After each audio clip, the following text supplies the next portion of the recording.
First Timothy, a brief introduction.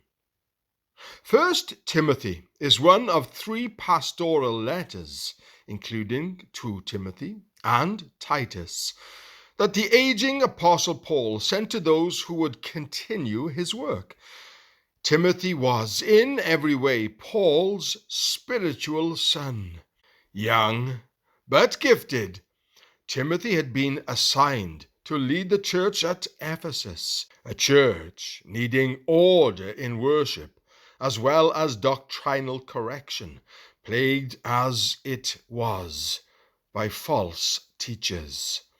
Paul's letters, likely written about AD 62 to 66, counseled the young man on matters of church leadership, from proper worship to qualifications for overseers or elders and deacons, to advice on confronting false teaching and how to treat various individuals within a congregation.